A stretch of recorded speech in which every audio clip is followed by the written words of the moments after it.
बिस्मिल्लाहिर्रहमानिर्रहीम। अस्सलाम वालेकुम students, welcome back to another video of study time with Amara Shah. Chapter number 8 है 9th क्लास की फिजिक्स का, जिसका नाम है मैग्नेटिज्म, और उसका टॉपिक नंबर 8.8 है जो है डोमेन थ्योरी ऑफ मैग्नेटिज्म। अब डोमेन थ्योरी ऑफ मैग्नेटिज्म का बता देती हूँ। डोमेन का मतलब क्या होता है कि रीजन, एरिया। ठीक है, लेट्स सपोज अगर आप किसी मैग्नेट के पास हैं और उस मैग्नेट का ये एरिया है जहां जहां पे मैग्नेटिक फील्ड महसूस होती है। अगर आप कोई भी लोहे की चीज रखते हैं तो वो उसको अट्रैक्ट कर लेती है।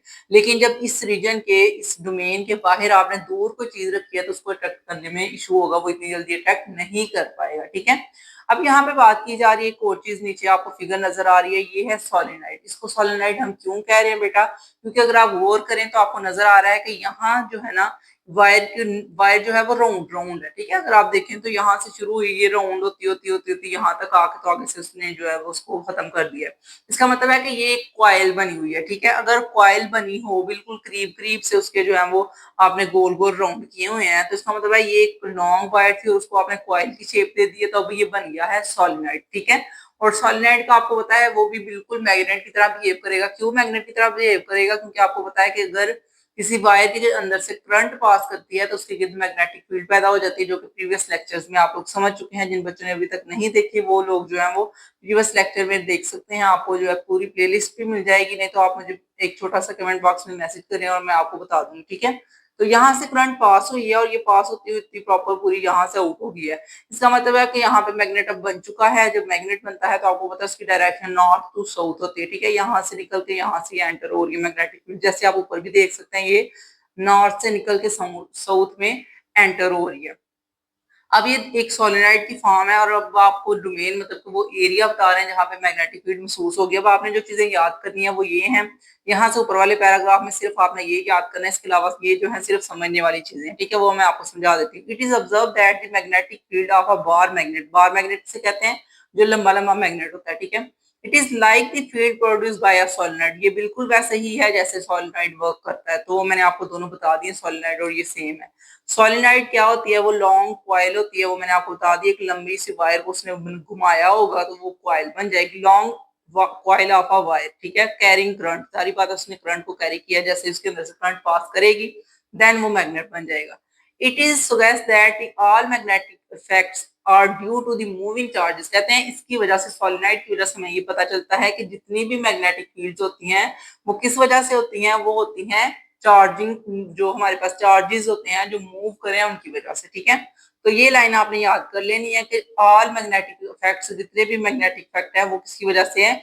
Due to moving charges. तो ये आपके एमसीक्यूज भी वो पूछ सकते हैं कि हमारे पास जो चार्जेस हैं वो अगर मूव करते हैं तो क्या चीज आप फील करेंगे, तो आप बताएंगे कि मैग्नेटिक फील्ड पैदा होती है। ठीक है, इसके बाद एक और चीज जो आपने याद करनी है वो ये है, in the case of charges are moving in wire. कहता है इस सोलिनाइड की बात की जाए, इसके केस में क्या होगा? The motion responsible for magnetism. सारी बात है वो जो चार्जेस मूव करके आ रही है करंट, वही रिस्पॉन्सिबल है मैग्नेटिज्म के।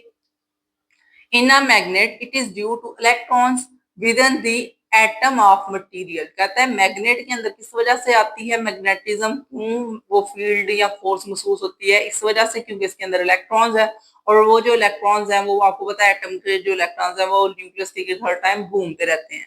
तो अगर ये छोटे छोटे पार्टिकल से मिलकर बना है तो इसका मतलब है कि इसके अंदर क्या है? इसके अंदर एटम्स हैं, और वो जो एटम है उनके अंदर इलेक्ट्रॉन्स है, उनकी वजह से मैग्नेटिज्म पैदा हो रही है। तो ये जो है सिर्फ आपको बेसिक इन्फॉर्मेशन दे रहे हैं, इसमें याद करने वाला सिर्फ यही 2 पॉइंट्स है। इसके अलावा आपको सोलेनाइड का पता होना चाहिए, ये आपको 10th क्लास में और आगे फर्स्ट ईयर सेकंड ईयर में भी बार बार जिक्र आना है इस वर्ड का। तो आपको पता होना चाहिए कि सोलेनाइड क्या होती है। एक वायर ही होती है, बस ये उसको राउंड राउंड घुमाया होता है और वो सोलेनाइड बन जाती है जब वो करंट पास होती है। ठीक है, दैट्स इट, इसके अलावा कुछ नहीं है। इसके अलावा ये वाला जो पॉइंट है ना, ये पूरा पैराग्राफ आपने याद करना है क्योंकि ये लॉन्ग क्वेश्चन में ऐड होगा। जब आपको लॉन्ग क्वेश्चन पूछा जाता है what is domain theory of magnetism, then आपने इसका आंसर जब देना है तो आप यहाँ से स्टार्ट कर सकते हैं आंसर को। ये दोनों फिगर्स भी बना सकते हैं और उसके बाद नीचे थ्रू आउट जो मैं आपको बताती जाऊंगी वही होगा। ठीक है, तो इलेक्ट्रॉन्स क्या होते हैं यहाँ पे आपको बताने लगे हैं। इलेक्ट्रॉन्स और चार्ज पार्टिकल, इसके अंदर चार्ज होता है। So each electron in an atom is revolving about the nucleus and it is the same time। सबको पता है हमें कि ये जो इलेक्ट्रॉन्स है ये घूमते रहते हैं। आप लोगों ने केमिस्ट्री में इतनी दफा पढ़ लिया हुआ है। इट इज स्पिनिंग, घूमने अपने न्यूक्लियस के गिर्द घूमने के अलावा ये स्पिन भी करते होते हैं, यानी कि अपने गिर्द ही घूमते रहते हैं, अपने एक्सिस के गिर्द, about an axis through it वो भी आपको पता है। इसके अलावा क्या है, it's rotation and spin both give the rise of a magnetic field. जारी बात है वो रोटेट भी कर रहा है और स्पिन भी कर रहा है। रोटेट मतलब कि न्यूक्लियस के गिर्द घूमना, स्पिन मतलब कि अपने ही गिर्द चक्कर लगाता रहता है, खुद ही घूमता रहता है अपने एक्सिस के गिर्द। इसका मतलब है ये दोनों फोर्सेस मिलकर मैग्नेटिक फील्ड पैदा कर रही हैं। And since there are many electrons in atom, हमें पता है बहुत ज्यादा इलेक्ट्रॉन्स होते हैं एटम के अंदर, देयर रोटेशन एंड स्पिन में भी, उसकी रोटेशन और स्पिन दोनों की वजह से क्या होता है, so oriented to strength the magnetic field.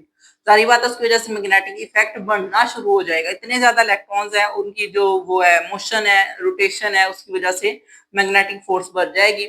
And mutually are to cancel effect of one another. हो सकता है कि या तो ये उसकी मोशन की वजह से इसकी मैग्नेटिक फील्ड बढ़ जाए, मैग्नेटिक इफेक्ट बढ़ जाए, या हो सकता है वो एक दूसरे की मोशन को कैंसिल आउट कर दे, एक दूसरे की फील्ड को कैंसिल आउट कर देंगे। दो केस है, ठीक है।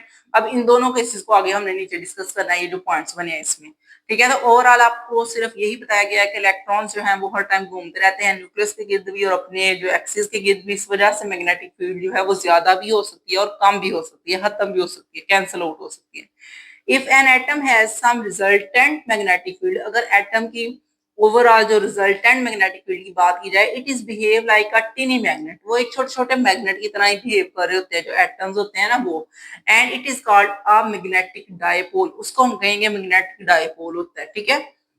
क्योंकि आप लोगों को पता है कि दुनिया में हर चीज एक दूसरे के साथ जो है वो बिल्कुल रिलेट कर रही होती है, एक दूसरे को अट्रैक्ट कर रही होती है, जैसे ग्रेविटी है। तो इसका मतलब है कि हर एक छोटा छोटा एटम जो है उसके अंदर कोई ना कोई मैग्नेटिक फील्ड है, और उसी को हम कहेंगे वो टिनी मैग्नेट्स हैं, जो कि हम कह सकते हैं मैग्नेटिक डायपोल है। ओके, अब आपको ये बात समझ आ गई कि मैग्नेटिक डायपोल क्या होता है, और ये एमसीक्यूज भी है और ये शॉर्ट क्वेश्चन भी है। एमसीक्यूज इस तरह से पूछा जा सकता है कि some resultant magnetic fields that behave tiny magnets are called. तो आगे आपके पास ऑप्शंस होंगे, तो आपने मैग्नेटिक डायपोल पे टिक करना है। इसके अलावा अगर अलग से शॉर्ट क्वेश्चन आ जाता है व्हाट इज मैग्नेटिक डायपोल, फिर आपने इसको बता देना है कि ये होता है मैग्नेटिक डायपोल, यानी कि छोटे छोटे एटम्स जो हैं उनकी अपनी मैग्नेटिक फोर्स होती है, उसको हम कहते हैं वो मैग्नेटिक डायपोल है। इसके बाद एक और अलग से शॉर्ट क्वेश्चन आपका आ जाता है पैरामैग्नेटिक मटेरियल, और अगर लॉन्ग क्वेश्चन की बात की जाए तो उसमें भी इसको आप ऐड करेंगे, ठीक है। पैरामैग्नेटिक मटेरियल क्या होते हैं, ऐसे मटेरियल्स होते हैं जिसमें एटम और जो उसके इलेक्ट्रॉन्स हैं वो उनकी मोशन के बारे में बताए जाएंगे, और ये है कि वो एक दूसरे की मोशन को जो है वो सपोर्ट करेंगे, ठीक है। पैरा मतलब एक दूसरे को सपोर्ट करके पैरेलली चलेंगे, लेकिन डाया मैग्नेटिक का मतलब क्या होगा कि वो एक दूसरे को कैंसल आउट कर देगी, ठीक है। अब इन दोनों का सेम ही डेफिनेशन है, बस एक दो वर्ड की डिफरेंस है, और इसको आपने जरूर याद करना है क्योंकि शॉर्ट क्वेश्चन पूछा जा सकता है, तो फिर आप इसको इजीली एक्सप्लेन भी कर सकेंगे, ठीक है। तो पैरामैग्नेटिक क्या, if the orbital and spin axis of the electron in an atoms are so oriented, यानी कि इस तरह से प्रॉपर तरतीब दी गई है, प्रॉपर वो स्पिन कर रहे हैं और साथ में रोटेट भी कर रहे हैं, दैट देयर फील्ड जो उसकी वो बन रही है, बाहर से फोर्स बन रही है, फील्ड बन रही है, सपोर्ट वन अनदर, एक दूसरे को सपोर्ट करती जाए, and then atom behave like a tiny magnet. जो ऊपर वाली बात है कि फिर वो छोटे छोटे मैग्नेट बन जाते हैं, यानी कि मैग्नेटिक डायपोल बनता है। The materials with such atom it is called paramagnetic material. जो इस तरह का मटेरियल होते हैं जो थोड़ी थोड़ी मैग्नेटिक फोर्स एक दूसरे की होती है जिनकी, और वो एक दूसरे को सपोर्ट करते हैं, वो हो जाते हैं पैरामैग्नेटिक। उसकी एग्जांपल की बात की जाए तो such as aluminium and lithium, और ये एग्जांपल आपकी एमसीक्यूज में भी पूछी जा सकती हैं कि पैरामैग्नेटिक मटेरियल की एग्जांपल्स बताएं। तो फिर आपने उस एमसीक्यूज के आंसर में देख लेना है, अगर एल्यूमिनियम लिखा है तो उसको टिक कर ले, अगर लिथियम लिखा है तो उसको टिक कर ले, ठीक है। ये आपने एग्जांपल भी जरूर याद करनी है, और शॉर्ट क्वेश्चन में पहले आपने डेफिनेशन लिख देनी है, यहाँ तक डेफिनेशन होगी, देन आपने फिर एग्जांपल में इसको हेडिंग दे के एग्जांपल की तो लिख लेना, ओके। मैं एज अ शॉर्ट और एज अ लॉन्ग हर लिहाज से आपको बता देती हूँ ताकि आपको जो है मसला ना हो। कुछ बच्चे लॉन्ग नहीं करना चाहते, सिर्फ शॉर्ट की तैयारी करना चाहते हैं, तो वो सिर्फ शॉर्ट के तौर पे ही रेडी कर लिया करें, और जो बच्चे प्रॉपर पूरा लॉन्ग करना चाहते हैं वो लॉन्ग के तौर पे रेडी कर लिया करें, ठीक है। इसके बाद आ जाता है डायामैग्नेटिक मटेरियल। डाया मतलब का उसका है यही है कि वो एक दूसरे को कैंसिल करके खत्म आउट हो जाएंगे, ठीक है, खत्म कर देंगे। Magnetic material produce by both orbital and spin motion of electron, same ऊपर वाली चलती आ रही है, इन एन एटम में be add up to zero, यानी कि वो इस तरह से एक दूसरे को एड अप करेंगे कि वो जीरो हो जाएंगे। कोई कोई अपोजिट डायरेक्शन हो सकती है, कोई सेम डायरेक्शन हो सकती है, यानी कि अगर कोई इस तरह से मूव करे और कोई उल्टा डायरेक्शन में मूव करे तो एक दूसरे को कैंसिल कर देंगे। In this case the atom has no resultant field, इस वजह से फिर कोई फील्ड नहीं रहेगी, जो कि रिजल्टेंट फील्ड होती है खत्म हो जाएगी। And the material with such atom जो इस तरह के एटम्स रखते हैं दैट आर कॉल्ड डायमैग्नेटिक, जारी बात है वो डायमैग्नेटिक होगा। अब ये यहाँ तक तो आपकी ये डेफिनेशन होगी। इसके आगे एग्जांपल है, some of their examples are copper, bismuth and water. ये आपकी एग्जांपल में आ जाता है, इनकी एग्जांपल्स आपने जरूर कर ली है, ठीक है। और ये अलग से एमसीक्यूज में भी पूछा जा सकता है कि डायमैग्नेटिक मटेरियल की एग्जांपल क्या है। आपने अगर ये तीनों याद की होंगी तो ऑप्शन में कोई एक तो इनमें से होगी, फिर आप उसको टिक कर लेंगे, ठीक है। इसके बाद आ जाता है हमारे पास ferromagnetic materials. These are some solids, कहते हैं ये कुछ ऐसे सॉलिड यानी कि सख्त सब्सटेंस होते हैं, such as iron, steel, nickel, cobalt, ये उन्होंने बताए हुए हैं। In which the cancellation of any type does not occur, यानी कि इनके अंदर कैंसिलेशन बिल्कुल नहीं होती।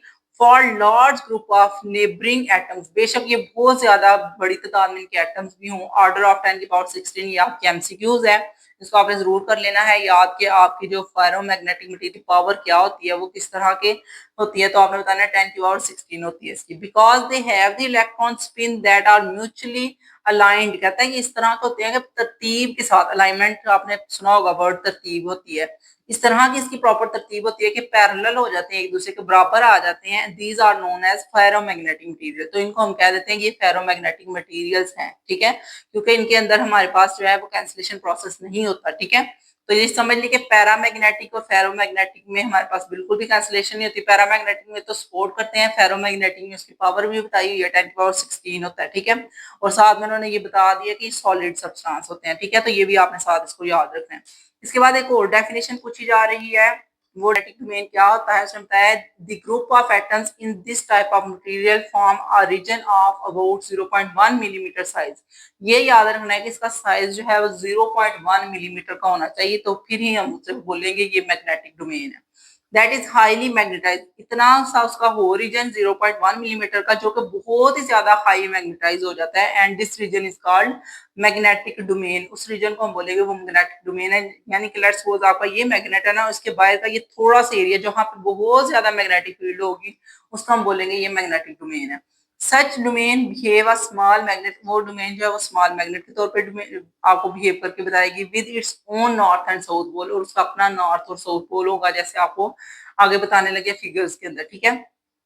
अब यहाँ पे एक और अलग से लॉन्ग क्वेश्चन, यहाँ तक तो जो आपने पढ़ा था वो सिर्फ आपको बता रहे थे डोमेन थ्योरी ऑफ मैग्नेटिज्म, जिसमें डिफरेंट डिफरेंट तरह के वो मटेरियल्स भी बता रहे थे, जैसे पैरामैग्नेटिक डायो और उसके बाद फेरोमैग्नेटिक मटेरियल्स थे। वो तकरीबन सारा अलग से लॉन्ग क्वेश्चन और शॉर्ट क्वेश्चन का टॉपिक था। अब ये वाला जो है ना अलाइनमेंट का, ये अलग है उन्हीं के रिलेटेड है, लेकिन ये अलग है क्योंकि इसमें अलाइनमेंट यानी कि तरतीब या सिमत बता रहे हैं कि किस तरह से आपने इसकी सिमत बतानी है, तरतीब लगानी है, ठीक है। The domain in a ferromagnetic material, अब वो पीछे वाला टॉपिक जो फेरोमैग्नेटिक आपने पढ़ा है ना उसके बारे में बता रहे हैं सबसे पहले कि फेरोमैग्नेटिक मटेरियल की डोमेन जो है वो कैसी होती है, आर रैंडमली ओरिएंटेड, ये अलग अलग ओरिएंटेड होते हैं, ठीक है, रैंडमली होते हैं। And they cancel each other, इसी वजह से एक दूसरे को कैंसिल भी कर देते हैं। तो जारी बात है जब इनकी फील्ड अलग अलग होगी तो वो कैंसिल कर देंगे। जैसे आपको पहली वाली फिगर ए में नजर आ रहा है, क्या हो रहा है, किसी की डायरेक्शन ऊपर है, किसी की नीचे है, किसी की इधर है, किसी की उधर, तो ये सब एक दूसरे को कैंसिल कर देते हैं। ये इसका इतना इतना एरिया है तो ये इसको कैंसिल आउट हो सकता है, करता है, ये इसको कर देता है, तो ये तकरीबन सबको कैंसिल आउट करके तो बिल्कुल भी इनके अंदर मैग्नेटिज्म नहीं होगा, ठीक है। तो यहाँ तक तो सिर्फ आपको यही बता रहे हैं फेरोमैग्नेटिक की, क्योंकि इनकी डायरेक्शन अलग होती है तो इस वजह से ये मैग्नेट नहीं होता। इसको आपने याद नहीं करना, सिर्फ समझ ले। However, an unmagnetized piece of iron can be magnetized by placing it an external magnetic field। कहता है अगर आयरन की बात करो, जैसे कि लोहा है, वो भी मैग्नेट की तरह बिहेव करना शुरू कर देगा अगर आप उसको बाहर किसी और मैग्नेट के साथ अटैच कर देते हो। जैसे आपको पीछे मैंने प्रीवियस वाले लेक्चर 3 में या 2 में बताया था कि जब भी किसी लोहे को मैग्नेट के साथ जोड़ देते हैं तो वो लोहा भी थोड़ी देर के लिए मैग्नेट बन जाता है जब तक उसके साथ लगा रहता है। जैसे आप उसको रिमूव करेंगे तो वो खत्म हो जाएगा, ठीक है। तो परमानेंट मैग्नेट और एन इलेक्ट्रोमैग्नेट, हो सकता है कि वो परमानेंट मैग्नेट बन जाए या इलेक्ट्रोमैग्नेट, अगर तो आप उसको जोड़े रखेंगे तो वो परमानेंट बन जाएगा, अगर आप उसे उतार देंगे तो वो इलेक्ट्रोमैग्नेट यानी कि थोड़ी देर के लिए मैग्नेट बन जाएगा।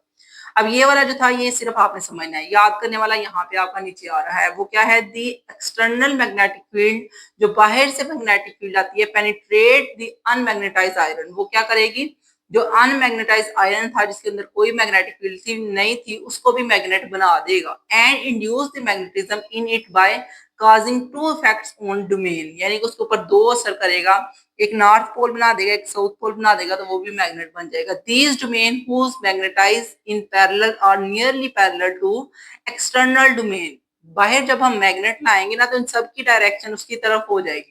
अगर बाहर आपका नॉर्थ वाला साइड है, नॉर्थ वाले साइड में फिर ये वाला साउथ होगा, फिर इसको अटैच कर लेगा और दूसरा वाला इसके अपोजिट जो है वो नॉर्थ बन जाएगा। तो इसका मतलब है कि ये भी इसके दो हिस्से बना रहा है, एक नॉर्थ पोल बना रहा है, एक साउथ पोल बना रहा है, ठीक है। एंड पैरेलल, नियरली पैरेलल, ये वाली लाइन तो हो चुकी है। External magnetic field grow in size at the expense of other domain that are not oriented, यानी कि बाहर वाला बेशक ओरिएंटेड ना हो, लेकिन आपने जब उसके उसके पास लाए हैं तो साथ ही वो ओरिएंटेड होकर जो है अपनी डायरेक्शन बदल देगा। ओरिएंटेड कहते हैं घूम के अपनी डायरेक्शन चेंज करके उसकी सिमत में आ जाएगा। नेक्स्ट देखा जाए तो नेक्स्ट आ जाता है इन एडिशन द मैग्नेटिक, जो हमारे पास मैग्नेट बना है, alignment of order domain rotate and become oriented in the direction of the parallel of the external field, यानी कि बाहर वाली फील्ड की वजह से वो खुद ओरिएंटेड हो गई, यानी कि अपनी डायरेक्शन को चेंज करके तो अपनी डायरेक्शन इस तरह की कर लेगा कि वो भी जो है तरतीब लगाकर मैग्नेट बन जाएगा। क्योंकि आपको पता है बाहर जब आप मैग्नेट अटैच करते हैं तो अगर आपका मैग्नेट यहाँ पे नॉर्थ पोल रख रहा है तो फिर इसने अपनी डायरेक्शन चेंज करके तो उसकी तरफ साउथ पोल कर लेना है, ताकि ये जो दोनों है वो मैग्नेट की तरह अट्रैक्ट हो जाएं। As a resultant the iron is magnetise, फिर उसकी वजह से आयरन भी मैग्नेटाइज हो जाएगा and behave like a magnet, वो भी मैग्नेट की तरह बिहेव करेगा and its own north and south pole. वही बात मैंने आपको बता दी है कि इसका अपना नॉर्थ और साउथ पोल होगा। तो ये पूरा पैराग्राफ सिर्फ आपको ये बता रहे हैं कि हम आयरन को कैसे मैग्नेट बनाते हैं, या कोई ऐसा अगर हमारे पास मटेरियल आ गया जो कि मैग्नेट नहीं है तो उसको फिर मैग्नेटाइज कर दें तो कैसे होता है वो मैग्नेटाइज, के वो कैसे रोटेट करता है, ओरिएंट होता है। ओके, तो जब आपका लॉन्ग क्वेश्चन होगा अलाइनमेंट ऑफ डोमेन का, तब आपने यहाँ से स्टार्ट करना है और ये राइट करना है। उसके बाद नीचे वाला बताना है इन सॉफ्ट आयरन वाला, और उसके नीचे स्टील का है, और फिर फेरोमैग्नेटिक का है। तो ये हमारा प्रॉपर यहाँ से लेके यहाँ तक लॉन्ग क्वेश्चन होगा, और उसकी फिर हेडिंग और सब हेडिंग आप बना के फिर उसको अटेम्प्ट करेंगे, ठीक है। In soft iron, the domain are easily oriented on apply an external field। सारी बात है, अगर कोई नरम सा आयरन है तो नरम होने की वजह से तो वो आराम से जो है वो ओरिएंट हो सकता है। And external field and return to the random position, सारी बात है वो अपनी पोजीशन को रैंडम चेंज कर सकता है when the field is remove, जैसे ही फील्ड को आप रिमूव कर देंगे। And this is desirable in an electromagnetic and also in transformers. ये जो इलेक्ट्रोमैग्नेटिक होते हैं या ट्रांसफार्मर्स होते हैं उनके यहाँ पे वो बता रहे हैं कि ये जो सॉफ्ट आयरन होते हैं वो उनकी एग्जांपल में इलेक्ट्रोमैग्नेट और यहाँ पे ट्रांसफार्मर आ सकते हैं।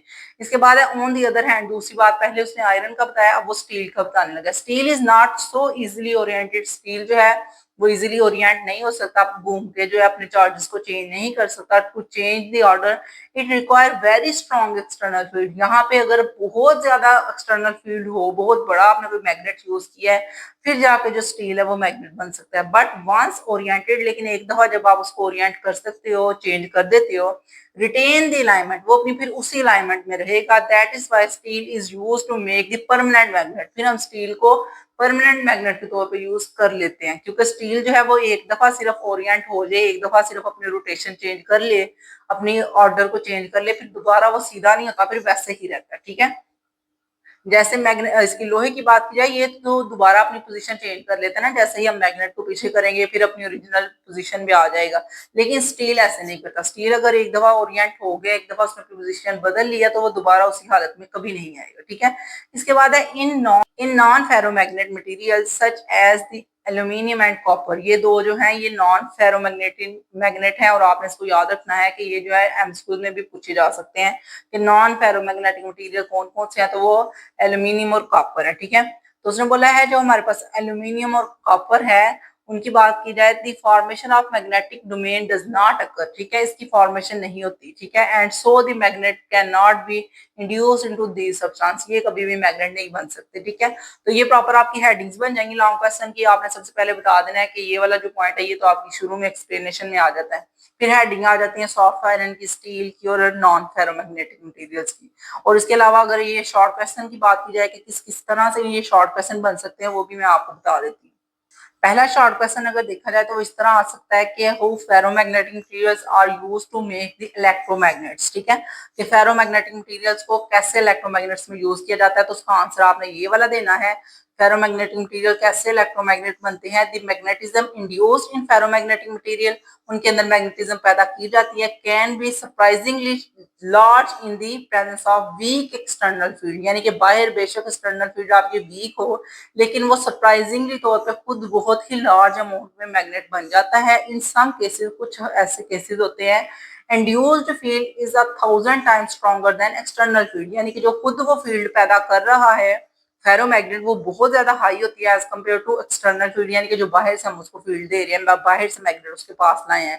That is why the high field electromagnets are made by using the process of soft iron और सम अदर फेरोमैग्नेटिक मटेरियल्स। इस वजह से बहुत ज्यादा हाई इलेक्ट्रोमैग्नेट्स बनाए जाते हैं। और ये आपका जो है वो शॉर्ट क्वेश्चन कंप्लीट हो जाएगा।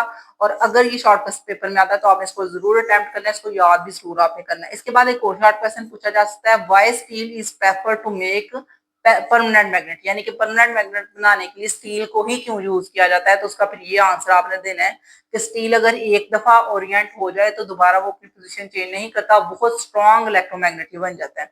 इसके बाद आपने जो है वो एक और शॉर्ट क्वेश्चन प्रिपेयर करना है, वो ये आ सकता है पेपर में कि why magnetism can not be induced in aluminium and copper, यानी कि एल्यूमिनियम और कॉपर के अंदर क्यों नहीं इंड्यूस्ड होती। तो वो आपने यहाँ पे इसका आंसर बता देना है, क्योंकि एल्यूमिनियम और कॉपर नॉन फेरोमैग्नेटिक मटेरियल है, ये कभी भी जो है वो नहीं बनते मैग्नेट्स। ठीक है, तो ये आपका प्रॉपर टॉपिक कवर हो चुका है, आपने प्रीवियस भी कर लिया है यानी कि 8.8 डोमेन थ्योरी भी कर लिया है और ये आपने अलाइनमेंट वाला भी कर लिया है। तो आपने दोनों टॉपिक्स को अच्छी तरह रेडी करना है और इसके अलावा मेरे चैनल को सब्सक्राइब कर दे ताकि नेक्स्ट वीडियोस भी आप तक पहुंचती रहे। अल्लाह हाफिज।